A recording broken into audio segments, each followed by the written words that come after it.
News Mahabubabad జిల్లా తొర్రూరు మున్సిపాలిటీలో 15వ వార్డు అభివృద్ధి కోసం టీఆర్ఎస్ తరపున పోటీ చేస్తున్న చెక్కిలీల మణిరాజ్ తన ఎన్నికల ప్రచారాన్ని వేగవంతం చేశారు. ఈ సందర్భంగా మీడియాతో మాట్లాడుతూ 15వ వార్డును అన్ని విధాల అభివృద్ధి పదంలో నడిపిస్తానని హామీ ఇచ్చారు. వార్డులో మౌలిక సదుపాయాలైన సీసీ రోడ్లు, డ్రైనేజీ వ్యవస్థ, తాగునీటి సమస్యల పరిష్కారం, వీధి దీపాల ఏర్పాటు, పారిశుద్ధ నిర్వహణపై ప్రత్యేక దృష్టి సారిస్తానన్నారు. ప్రజలు ఎదుర్కొంటున్న ప్రతి సమస్యను స్వయంగా తెలుసుకుని పరిష్కరించేందుకు కృషి చేస్తానని తెలిపారు.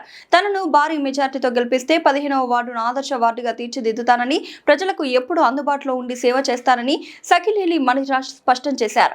అభివృద్ధి తన లక్ష్యమని, రాజకీయాలకు అతీతంగా ప్రతి ఒక్కరిని కలుపుకొని ముందుకు సాగుతానని పేర్కొన్నారు. మీ పేరు? మణిరాజ్ అండి. మీరు ఏ వార్డు నుండి అభివృద్ధిగా పోటీ చేస్తున్నారు? మేడం, మేము 15th వార్డు నుండి జనరల్ మహిళ అయినందున మా మదర్ని చకిలీల అలివేని నాగరాజు గారిని కంటెస్ట్ చేపిస్తున్నాము. టీఆర్ఎస్ పార్టీ నుంచి మా మదర్ అక్కడ కంటెస్ట్ చేస్తుంది. 15th వార్డులో చాలా సమస్యలు ఉన్నాయి. డ్రైన్ సమస్యలు ఉన్నాయి, సీసీ రోడ్ సమస్యలు ఉన్నాయి, వాటర్ ప్రాబ్లమ్స్ ఉన్నాయి. చాలా మందికి పర్సనల్గా కొన్ని మున్సిపల్తో కొన్ని ఇష్యూస్ ఉన్నాయి. నేను అందరికీ ప్రతి ఒక్కరికి హామీ ఇస్తున్నా, ఏ సమస్యలున్నా తప్పకుండా నా సొంతంగా డెఫినెట్గా నేను క్లియర్ చేస్తా అని చెప్పి హామీ ఇస్తున్నా. ప్రతి ఒక్కరూ నేను రిక్వెస్ట్ చేసేది ఏంటంటే, మేము గతంలో వేరే వార్డులో వర్క్ చేసినాము, అక్కడ ఒకసారి మీరు వెళ్ళి కనుక్కోండి. వాళ్ళు మా గురించి పాజిటివ్గా చెప్పి డెఫినెట్గా మనీకి ఓటేయమని చెప్పి కనుక అంటేనే మీరు ఓటేయమని చెప్పేసి నేను అందరినీ కోరుతున్నా. అండ్ ప్రస్తుతం పబ్లిక్ మూడ్ కూడా కంప్లీట్ టీఆర్ఎస్ వైపే ఉంది.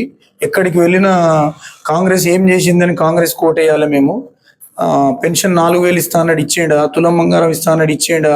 ఇంతవరకు టీఆర్ఎస్ పార్టీలో గతంలో ఏదైతే వర్క్స్ జరిగినాయో అవే జరిగినాయి తప్ప వీళ్ళు వచ్చిన 2 years నుంచి తట్టేడు మట్టిపోయలేదు. వీళ్ళకి ఎట్లా ఓట్లు ఇస్తాం? వాళ్ళు ఇంతవరకు ఒక్కసారి ముఖం కూడా చూపించలేదు. ఎమ్మెల్యే ఉన్న అత్త ఝాన్సీ రెడ్డి గారు అని చెప్పేసి ప్రతి ఒక్కరు డైరెక్ట్ రెస్పాండ్ అవుతున్నారు. మేము చాలా సంతోషంగా ఉన్నాం. 100% మున్సిపాలిటీ పైన గులాబీ జెండా ఎగురుతుంది. హైయెస్ట్ సీట్స్ మాకే వస్తున్నాయి. మోస్ట్లీ 12-13 సీట్స్ వస్తున్నాయి ఈరోజు లేటెస్ట్ సర్వే ప్రకారం. తొర్రూరు ప్రజలందరికీ జనరల్ అయింది చైర్మన్. దీని గురించి మీకు నేను పర్సనల్గా చెప్పాలనుకునేది ఏంటంటే, తొర్రూరు చైర్మన్ జనరల్ కావడం వలన చాలామంది పోటీకి ఉన్నారు. మీరు 2 చూడండి. మంచి చెడు డబ్బులకు కానీ వేరే దేనికి కానీ మీరు ప్రలోభాలకు పోవద్దు. మంచి చెడు 2 చూడండి, చూసి ఓటేయండి. Thank you. Hello sir. Madam, మీ పేరు? నా పేరు తేరాల సోమన్న. నేను 15th వార్డు బీఆర్ఎస్ పార్టీ అధ్యక్షుడిని. మేడం, మా వార్డులో కొన్ని సమస్యలు ఉన్నాయి. అప్పుడు ఏమున్నా కూడా దయాకర్ రావు గారు ఉన్నప్పుడు జరిగినటువంటి అభివృద్ధి కానీ ఈ 2.5 సంవత్సరాల్లో తట్టెడు మట్టి పోసిన దాఖలాలు కూడా లేవు. ఇవి కూడా శంకుస్థాపన చేసిన, అది రిబ్బన్లు కట్ చేశారు. ఈ రిబ్బన్లు కట్ చేసినవి కూడా మా ఎమ్మెల్యే గారి హయాంలో జరిగినటువంటి డెవలప్మెంట్ బిల్డింగ్స్ కానీ వాటికి కానీ రిబ్బన్లు కట్ చేశారు తప్ప కొత్త ఎలాంటి శంకుస్థాపనలు చేయలేదు, కొత్తవి ఎలాంటివి కూడా చేయలేదు.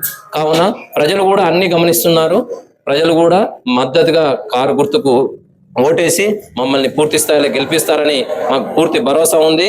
ఖచ్చితంగా మున్సిపాలిటీలో 13 సీట్లు కైవసం చేసుకుంటాము, చైర్మన్ కూడా కైవసం చేసుకుంటాము. మా శాయశక్తిలో మేము ప్రయత్నం చేస్తున్నాము. వాళ్ళు కాంగ్రెస్ వాళ్ళు, మిగతా పార్టీల వాళ్ళు ప్రలోభాలను పెడుతున్నారు. ఎలాంటి ప్రలోభాలకైనా లొంగకండి. ఖచ్చితంగా కారు గుర్తుకు ఓటేయండి. జరిగిన అభివృద్ధి చూడండి. గత దయన్న గారి నాయకత్వంలో జరిగినటువంటి అభివృద్ధి చూడండి. దాన్ని చూసి ఓటేయవలసిందిగా కోరుచున్నాను.